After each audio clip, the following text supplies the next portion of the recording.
The pitchfork clattered to the barn floor as Caspian Whitmore's calloused hands went slack. Standing in his doorway, silhouetted against the dying amber light of the Montana sunset, was the most ethereally beautiful woman he'd ever laid eyes upon.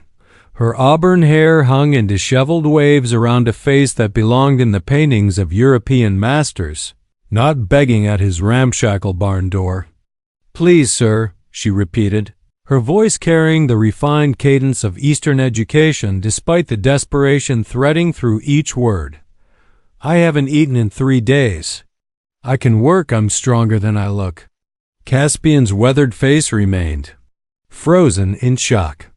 This delicate creature, dressed in what had once been fine traveling clothes now torn and mud-stained, couldn't possibly be serious about mucking out his stables. Yet the hollow desperation in her violet eyes told him she was deadly earnest. "Ma'am, He began, his voice rougher than intended from years of solitude. The drought had nearly bankrupted him, and he'd been living on beans and hardtack for weeks. But something about her proud bearing, the way she held her chin high despite clearly being at rock bottom, stirred something long dormant in his chest. "My name is Seraphina Cordelia Ashworth," she said, extending one pale hand despite its trembling. "I was traveling west when my stagecoach was robbed. They took everything, my money, my jewelry, even my shoes." She gestured to her bare, bloodied feet. "I've been walking for days." Caspian's eyes swept over her again, taking in details he'd missed in his initial stupor. The fine bone structure spoke of aristocratic breeding, but it was her eyes that captured him, intelligent, fierce, and utterly unbroken despite her circumstances. "Caspian Whitmore," he managed, removing his worn hat. "And ma'am, you don't need to clean my barn. Come inside. I'll find you something to eat." "No." Her voice carried surprising steel. "I won't accept charity. I've never taken anything I didn't earn, and I won't start now, even if—" She swayed slightly, her face paling further. He caught her elbow as she stumbled, and the contact sent an unexpected jolt through him. She was warm and real and suddenly very human despite her otherworldly beauty. "At least let me give you some water," he said gently. "Then we'll discuss terms." As he led her to the well, Caspian's mind raced. He'd been alone on this failing ranch for 2 years since his father's death, watching his cattle dwindle and his hopes fade. Most days he wondered if he should just give up and head to California like everyone else. But now, watching this mysterious woman cup precious water in her hands, he felt something he hadn't experienced in years. Purpose. Whatever had brought Seraphina Ashworth to his doorstep, whatever tragedy had reduced this clearly well-bred lady to begging for work, he knew his lonely existence had just irrevocably changed. The evening wind carried the scent of approaching rain, and for the first time in months, Caspian allowed himself to hope. Dawn broke gray and drizzling as Seraphina emerged from the small storage room where Caspian had insisted she spend the night.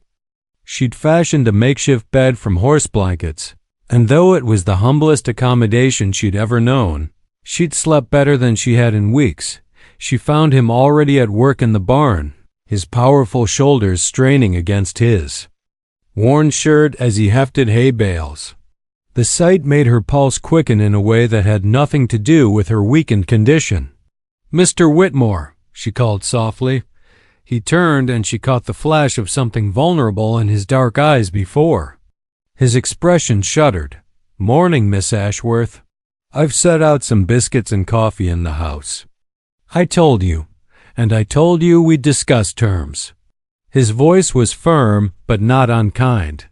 "Can't very well negotiate with a woman who's about to faint from hunger over a simple breakfast that tasted better than any 5-course meal from her former life." Seraphina studied her reluctant host.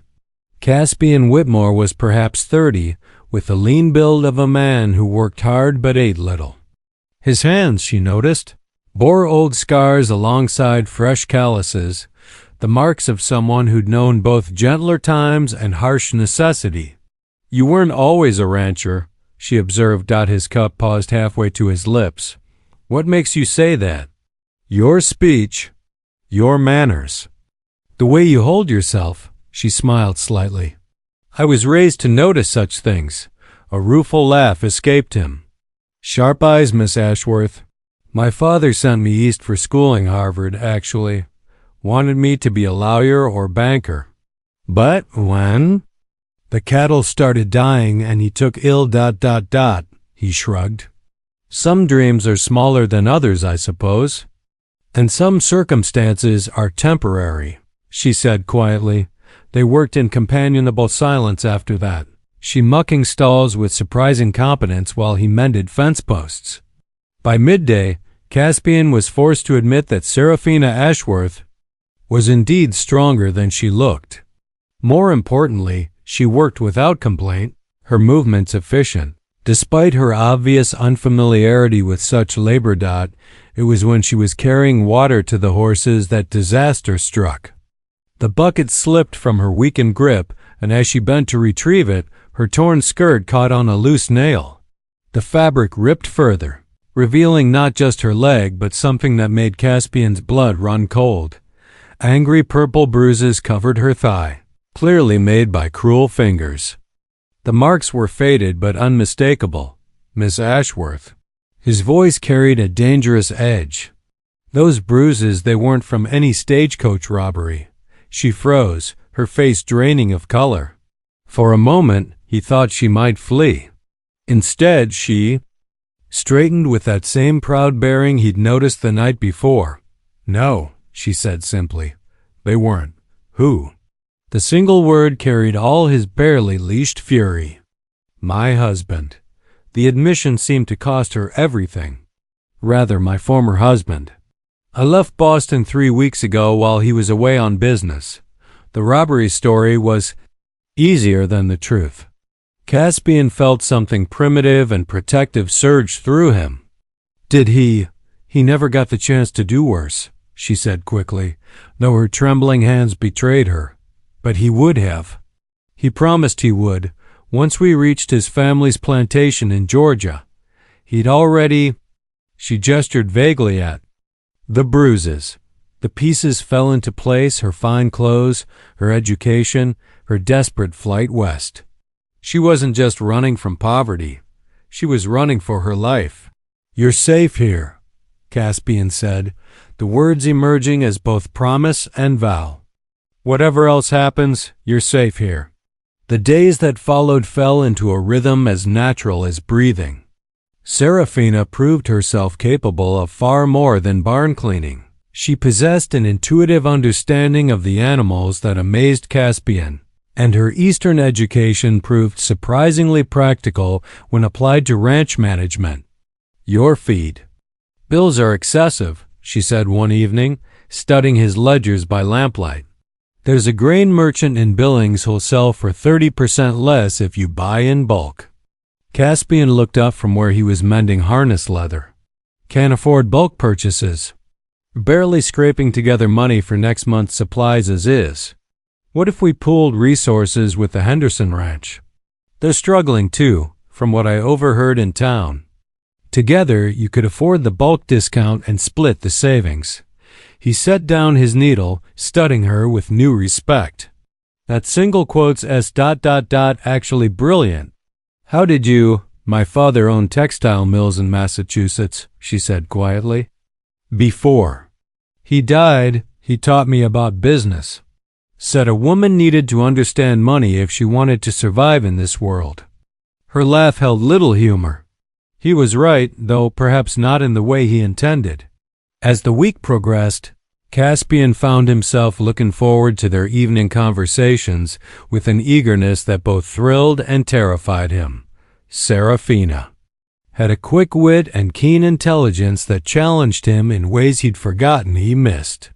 More dangerously, she had a way of looking at him that made him feel like the man he'd once hoped to become rather than the failed rancher he'd resigned himself to being. The change in his fortunes was subtle but undeniable. With Seraphine's help organizing his resources and her unexpected skill with the animals, the ranch began running more efficiently than it had in years. The sick calf she'd nursed back to health was thriving, and even his most stubborn mare had gentled under her patient care. "She's beautiful," Serafina said one afternoon, stroking the mare's neck. "What's her name?" "Haven't named her," Caspian admitted, watching the way the horse responded to her touch. "Seemed foolish to get attached when I might have to sell her." "Everyone deserves a name," she said softly, "even if their time with us is uncertain." Something in her tone made him study her profile. "Is that what you're doing?" "Avoiding attachment." "Because your time here is uncertain?" She stilled, her hand frozen on the mare's muzzle. "I don't know what you mean." "You've been here a week, Serafina. You've earned your keep 10 times over. Yet you still act like you're preparing to run at any moment, because I am." The words were barely a whisper. "He'll find me eventually. He has resources, connections.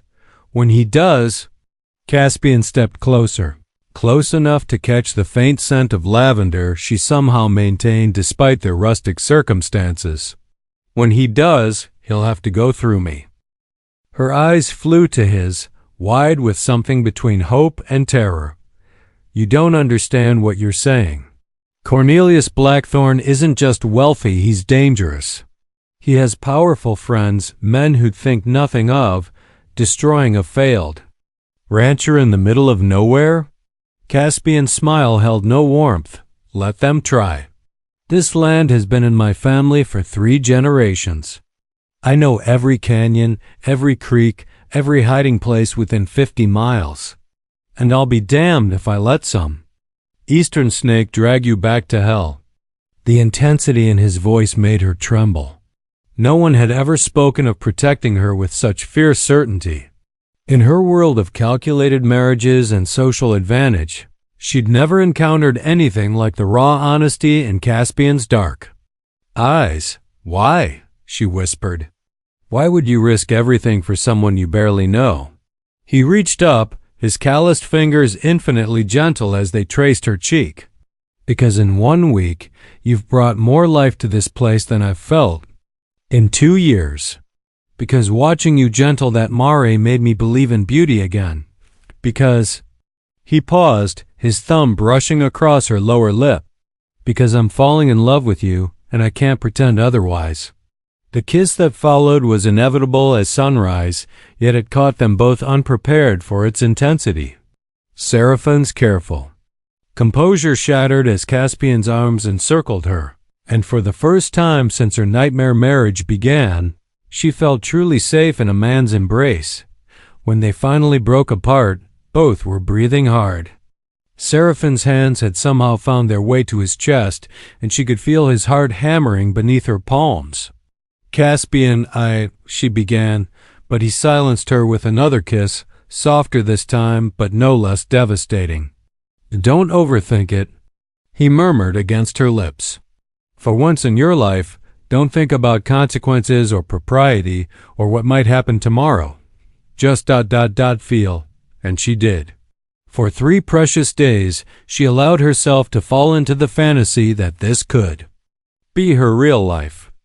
She and Caspian worked side by side, their partnership deepening with each shared glance and accidental touch.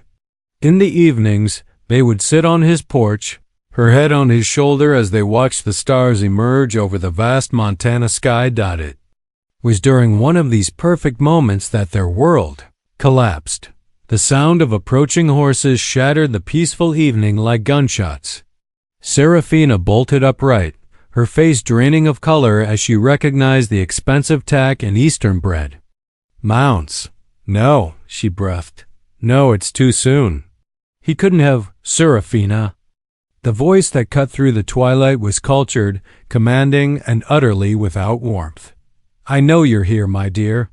Time to come home." Cornelius Blackthorne rode into the yard like a conquering general, flanked by forward-faced men, who were clearly more than servants. He was everything Caspian had expected, impeccably dressed, coldly handsome, and radiating the kind of casual cruelty that came from a lifetime of getting whatever he wanted. "Mr. Whitmore, I presume," Blackthorn said, dismounting with fluid grace. "I'm here to collect my wife." "Former wife," Caspian corrected, stepping protectively in front of Serafina. "I understand the lady divorced you." Blackthorn's laugh was like breaking glass. "Oh, my dear fellow, there was no divorce. Serafina simply had a bit of a breakdown. Perfectly understandable, given her delicate feminine constitution. But don't worry, I've arranged for the finest medical care once." We returned to Boston. The threat was clear. Serafina would disappear into some private asylum, declared mentally incompetent, and Blackthorn would retain control of her substantial inheritance. "I won't go back," Serafina said, her voice stronger than Caspian had expected. "I'd rather die first." "That can be arranged too," one of Blackthorn's men said quietly, his hand resting meaningfully on his gun. The tension stretched taut as a wire until Caspian stepped forward, his own weapon appearing in his hand with practiced ease. "Gentlemen, I think there's been a misunderstanding. The lady has made her position clear. I suggest you respect it." "5 against 1, Cowboy," Blackthorn observed with amusement. "Hardly sporting odds. Who said anything about 5 against 1?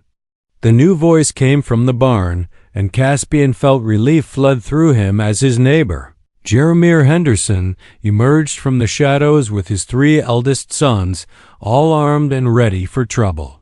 "Heard there might be some uninvited guests," Henderson said conversationally. "Thought we'd stop by and ensure proper hospitality was observed." More figures emerged from concealment, other ranchers from the valley. Men who'd grown to respect both Caspian and the mysterious Eastern lady who'd helped improve all their operations through her business acumen. Blackthorn's confidence wavered as he realized he was outnumbered 2 to 1 by men who knew this terrain far better than his hired guns. "This isn't over," he said finally, remounting his horse.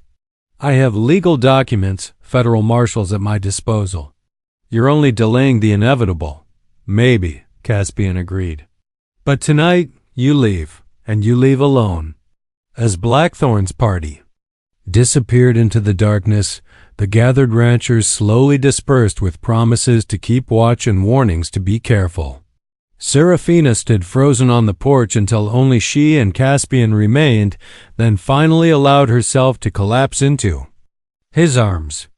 "He'll be back," she whispered against his chest. "With more men, with legal papers.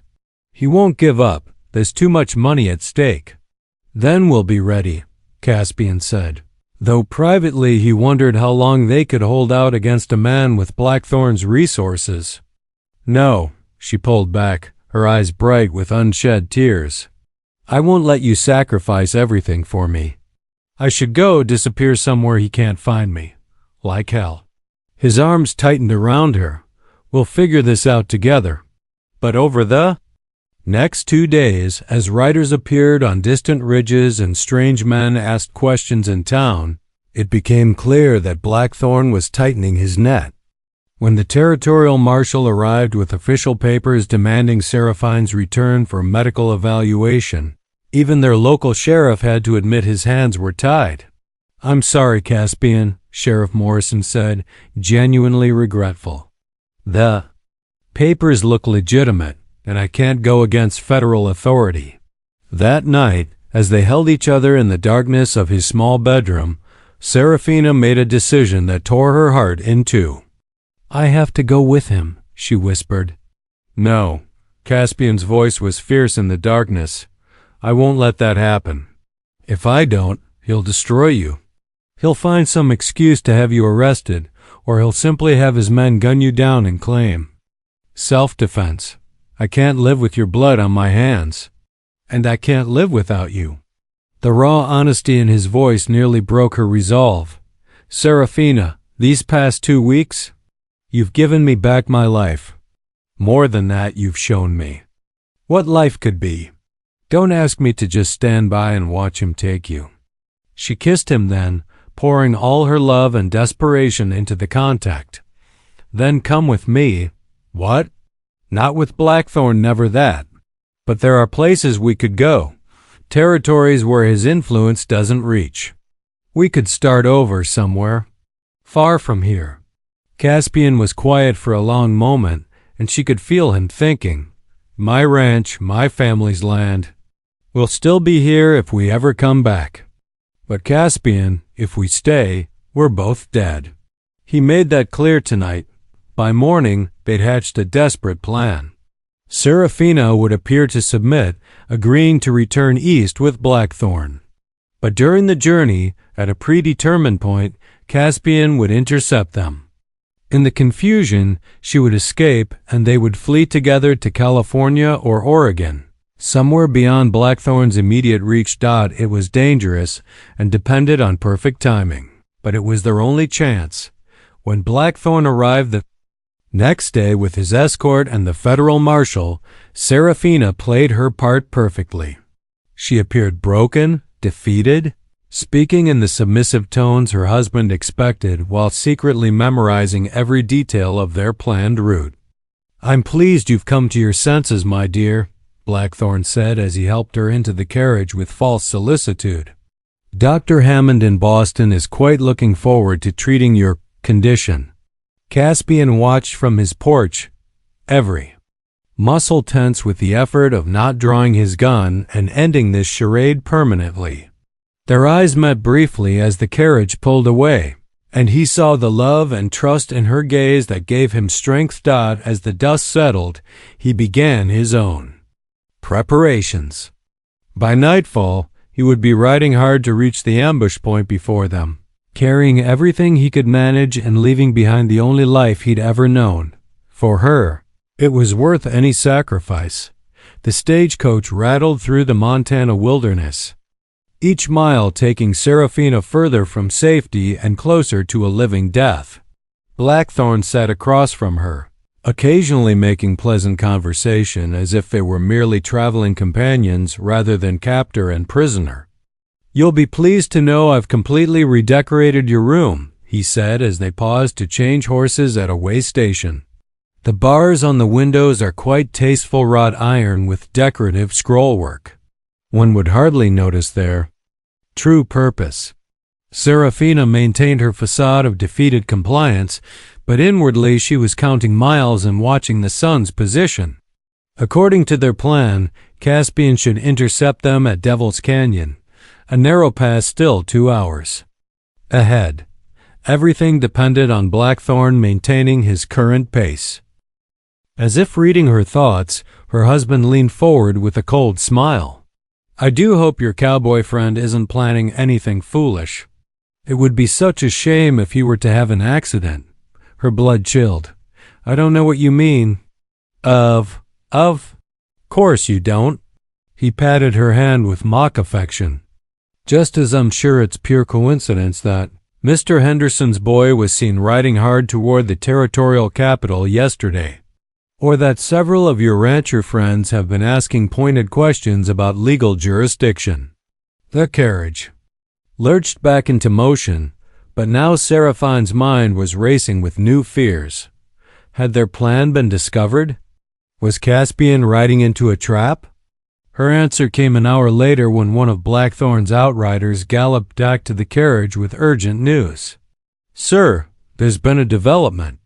Our scout reports armed men positioned in Devil's Canyon. Looks like they're planning an ambush. Blackthorn's smile was triumphant. How fascinating. Marshal Dixon, I believe we have clear evidence of conspiracy to commit kidnapping and murder. You'll want to arrest everyone involved. The federal marshal, a thin man who'd shown increasing discomfort with his role in this affair, shifted uneasily. Sir, if there are armed men ahead, perhaps we should consider an alternate route. I'm not equipped for a pitched battle.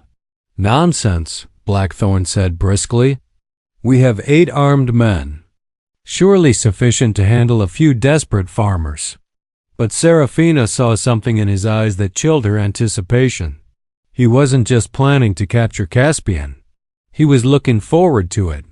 This had become personal for him, a matter of pride and dominance that wouldn't be satisfied with simple victory. "Please," she said, dropping her pretense for the first time. "Don't hurt him. I'll do anything you want, sign any papers, but please don't hurt him." Blackthorn's eyebrows rose in mock surprise. "My dear, I have no intention of hurting him. I'm going to kill him. Slowly, while you watch, so you understand the consequences of defying me." The mask had finally slipped, revealing the monster beneath. Serafina saw her own death in his eyes as well as Caspian's, and knew that her compliance had bought them nothing except time doubt as they approached the canyon. She made her own desperate decision. When the shooting started, and she had no doubt she would create as much chaos as possible, giving Caspian and his allies every advantage she could manage. The carriage slowed as they entered the narrow defile, and Seraphine's heart hammered against her ribs. Somewhere up there in the rocks, the man she loved was preparing to risk everything for her.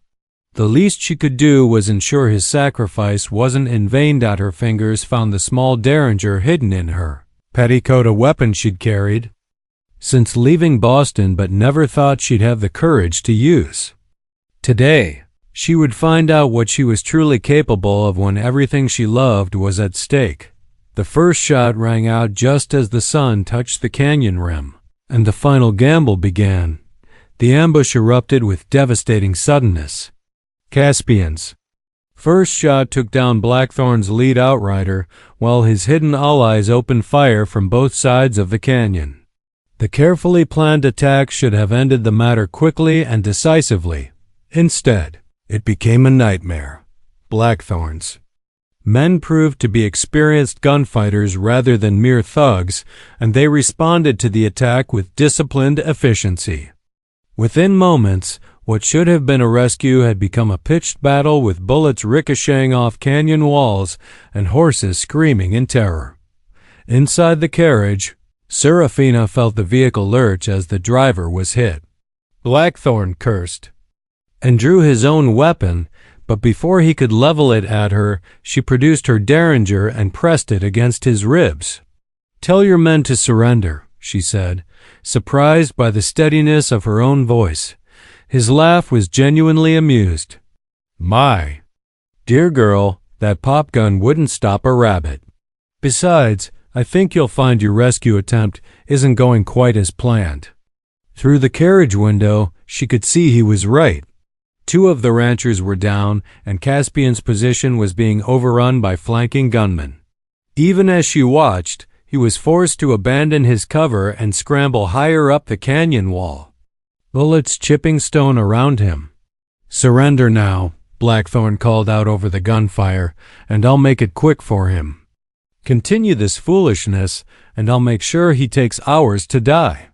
That was when Serafina discovered what she was truly capable of. The derringer might be small, but at point-blank range, it was lethal enough.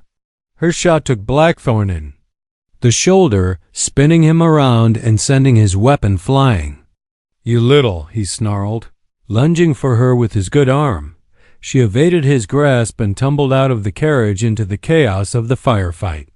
A bullet whined past her ear as she scrambled for cover behind a boulder, her fine dress tearing. On the rough stone, "Serafina." Caspian's voice carried over the gunfire, and she looked up to see him sliding down the canyon wall toward her, heedless of the bullets seeking him. "Stay back." She screamed, but it was too late. One of Blackthorn's men had a clear shot, and she watched in horror as Caspian stumbled, blood spreading across his shirt. Something primal and fierce awakened in her then. She snatched up a fallen rifle and, despite never having fired such a weapon in her life, put 3 shots into the gunman who'd wounded her love. Her marksmanship was terrible, but at least 1 bullet found its mark. The battle turned when Henderson and his sons flanked the remaining hired guns from an unexpected direction. Caught in crossfire, Blackthorn's men began to fall or flee.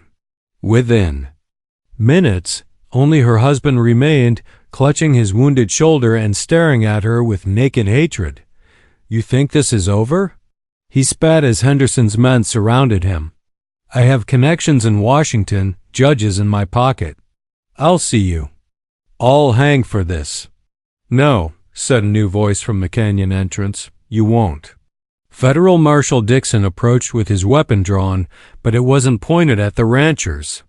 Instead, he held Blackthorne at gunpoint while extending an official-looking document with his free hand. "Cornelius Blackthorne, you're under arrest. FOR fraud, embezzlement, and conspiracy to commit murder. The investigation into your business practices has been quite illuminating." Serafina stared in shock. "But you're working for him, ... "I was investigating him," Dixon corrected. "The warrant for your medical evaluation was forged. We've known about it for days. We were hoping he'd lead us to evidence of his other crimes, but attempted murder in front of a federal marshal is quite sufficient." As Blackthorne was led away in shackles, still raging about his powerful friends and legal immunity, Serafina finally allowed herself to collapse beside Caspian. His wound was bleeding freely, but it appeared to be through the shoulder rather than anything vital. "You magnificent, impossible woman," he whispered as she pressed her torn petticoat against the wound. "Remind me never to make you angry." "Don't you dare joke about this," she said, but her tears were of relief now rather than fear. "I thought I'd lost you." "Never," he promised, his good hand coming up to cup her face. "Though I think we might want to consider that trip to California after all. I hear the climate's better for one's health." Around them, the other ranchers were binding their wounds and checking on their fallen friends. The cost had been high. 2 good men dead and several others wounded, but they had won more than just a single battle. They had proven that even in the vast wilderness, justice could still triumph over power and money. As the sun set over Devil's Canyon, painting the rocks crimson with its dying light, Serafina allowed herself to believe that their nightmare was finally over. 3 months later, the Whitmore Ranch bore little resemblance to the struggling operation Serafina had first encountered. With Blackthorne's assets frozen pending his trial, and several of his forged business deals exposed, she had recovered a substantial portion of her inheritance, enough to transform not just Caspian's ranch but the entire valley. "The new bull should arrive next week," she said, reviewing the morning's correspondence as Caspian split firewood outside their cabin. They had married quietly a month after the canyon incident, with the whole valley in attendance and even Marshal Dixon serving as an honored witness. "Still can't believe you talked Henderson into going in on that breeding program," Caspian said, pausing to wipe sweat from his brow. The sight of him, shirt open in the morning heat, still made her pulse quicken in ways that had nothing to do with her formerly sheltered upbringing. "It's simple economics," she replied, though her attention was more on the play of muscles across his chest than on business matters. "Better bloodlines benefit everyone, and sharing the cost makes it affordable." He caught her staring and grinned. "See something you like, Mrs. Whitmore?" "Perhaps," she said primly, though the effect was ruined by her smile. "I'm still adjusting to country living." That was both true and false. Physically, she'd adapted to ranch life with surprising ease, learning to ride like she'd been born to it and developing an intuitive understanding of cattle that amazed the local ranchers. Emotionally, however, the adjustment had been more complex. After years of rigid social expectations and a marriage that had been more like a business transaction, the simple joy of loving and being loved freely still sometimes overwhelmed her. There were mornings she woke expecting to find herself back in Boston, trapped in Blackthorne's elegant prison. Only Caspian's arms around her and the vast Montana sky outside their window convinced her that her new life was real. "Letter from the territorial capital," she announced, opening the official envelope that had arrived with the morning mail. The governor wants to discuss our proposal for the new school. They had ambitious plans for the valley, a proper schoolhouse, improved roads, maybe even a telegraph line eventually. With her business acumen and his knowledge of the land, they made a formidable team. And this one's from Boston, she continued, recognizing her former attorney's handwriting. Mr. Patterson says Blackthorn's trial is set for next month. They expect a conviction on all counts. Caspian set down his axe and came to sit beside her on the porch steps. How do you feel about that? She considered the question seriously. A few months ago, she would have been terrified at the prospect of testifying against her former husband.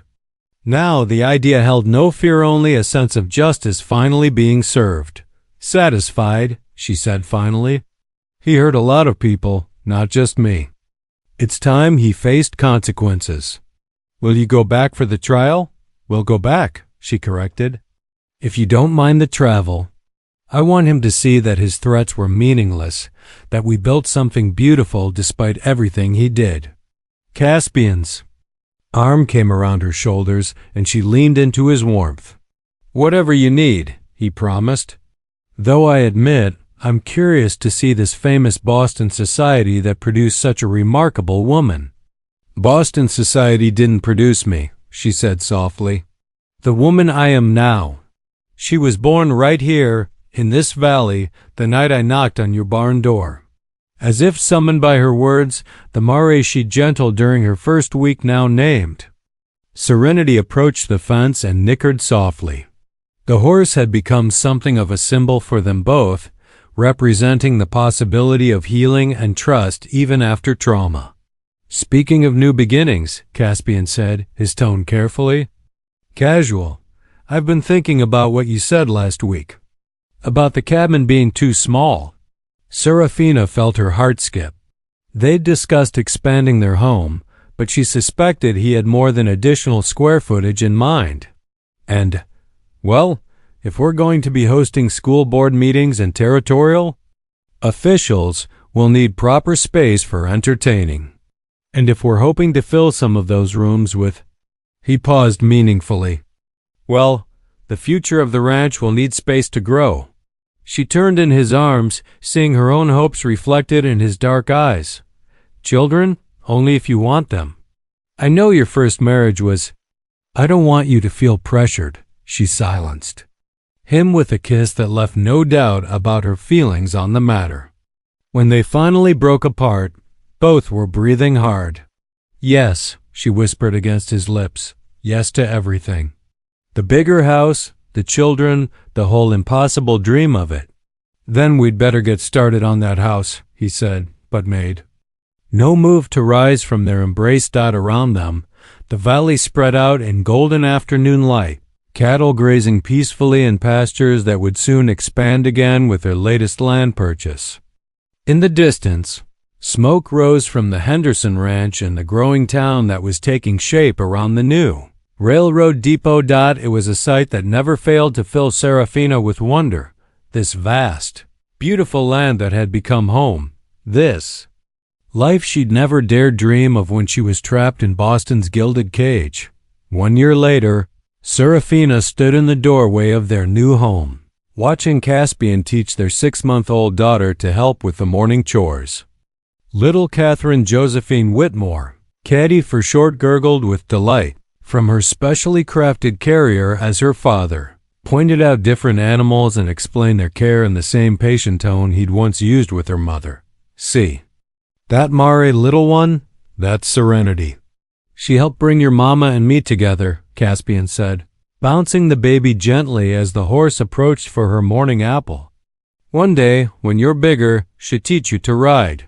Serafina smiled, one hand resting on her still flat stomach, where their second child was just beginning to make its presence known.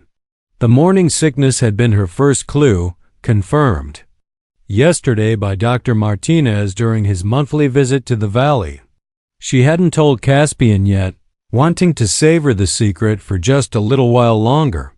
The sound of approaching hoofbeats drew her attention to the main road, where a familiar figure was riding hard toward their ranch. Marshal Dixon had become a friend over the past year, often stopping by during his circuit through the territory. But something about his urgency now made her stomach tighten with old fears. "Caspian," she called, and he looked up immediately, reading the concern in her voice. Dixon reined in his horse at their gate, his face grim. "Mrs. Whitmore, Caspian, I'm afraid I have news about Blackthorn." Seraphine's hand instinctively moved to her stomach. "What about him? I thought he was sentenced to 20 years. He was. But there was a prison break 3 days ago. 5 men escaped, including your former husband. They killed 2 guards and wounded 3 others." The world seemed to tilt sideways. After a year of peace, of building their life together, the nightmare was starting again. "Where?" Caspian's voice was deadly calm as he handed Caddy to her mother and reached for the rifle he kept by the door. "The break happened outside Denver. Could be anywhere by now, but double quotes." Dixon hesitated. "There's more. We intercepted a telegraph he sent to some associates in San Francisco. He's hired men, professional killers, and he's coming here."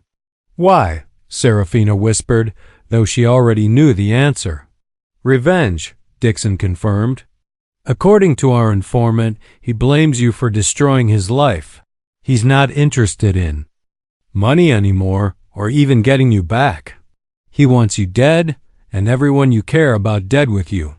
Caspian's jaw tightened. "How long do we have?" "Hard to say. Could be days, could be weeks. But he's coming, and this time he won't make the mistake of underestimating local resistance." Serafina looked down at her daughter's innocent face, then at the valley spread out below them, their valley, their home, their life.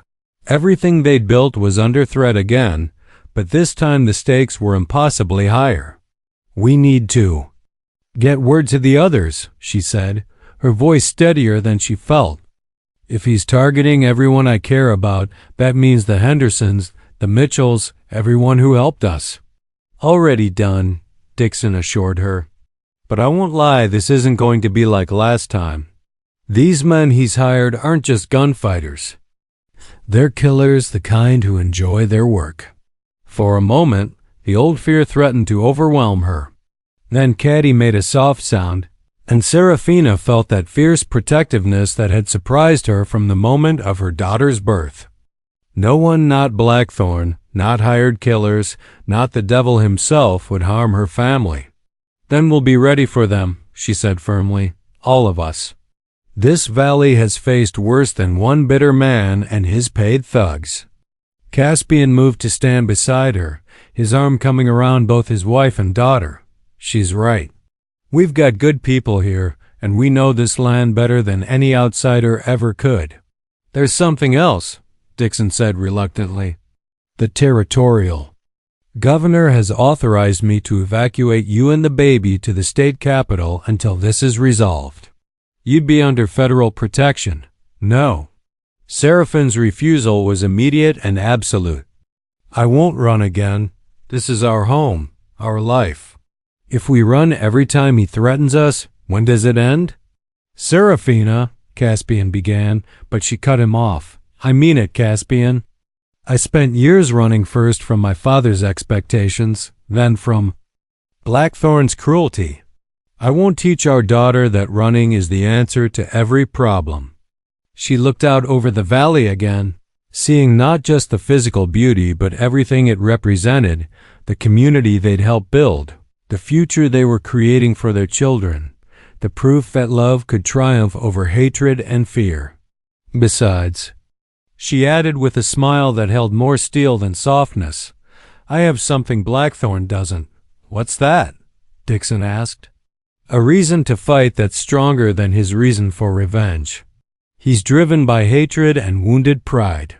But I'm fighting for love for my husband, my daughter, our friends, our future."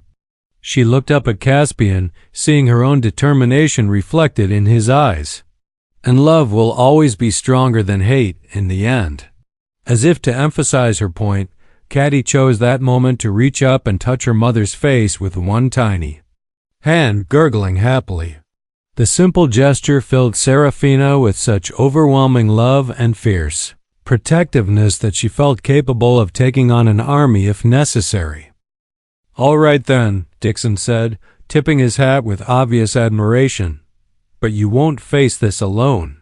I'm staying until it's resolved, and I've already sent word for additional marshals. This valley has friends in high places now, thanks to what you've accomplished here." Over the next several days, the valley transformed into a fortress. The scattered ranches became interconnected strongholds with carefully planned signals and escape routes. The new schoolhouse became a central gathering point, its solid construction perfect for defense if necessary, but it was the people who made the real difference. Men and women who had been strangers when Serafina first arrived now worked together. With the seamless coordination of family, the Eastern lady who had once begged for work in exchange for food had become the heart of their community, and they would defend her with their lives. On the fourth day, as sunset painted the sky in brilliant shades of gold and crimson, the sentries spotted riders approaching from the east. Not the small group they'd faced in the canyon, but a veritable army of hard-faced men who moved with military precision. Blackthorn had kept his promise. He was coming for them all, but as Serafina stood on her porch with Caspian beside her, and their daughter sleeping peacefully in her arms, she felt no fear. Around them, the lights of friendly houses twinkled in the gathering dusk, each one representing allies who would stand with them against any threat. This was her home, her family, her life, and she would defend it with everything she had. Final battle was about to begin, but Serafina Ashworth Whitmore was no longer the frightened woman who had stumbled into Caspian's barn asking for work in exchange for food. She was a mother, a wife, a leader in her community, and a woman who had learned that sometimes the greatest strength came not from running away, but from choosing to stand and fight for what you loved most. As the first stars appeared in the vast Montana sky, she whispered a prayer for the safety of all those she held dear, then prepared to face whatever came next with the unshakable confidence that love would find a way to triumph once again. The story that had begun with a desperate plea at a barn door was about to reach its final, glorious conclusion, not in surrender or flight, but in the kind of victory that could only come from a heart that had learned to love without reservation and fight without compromise. In the distance, Blackthorn's army approached, but they were riding toward more than just a remote ranch in the Montana wilderness. They were riding toward the proof that some things, love, family, community, hope, were worth any sacrifice to protect. And in the end, that would make all the difference.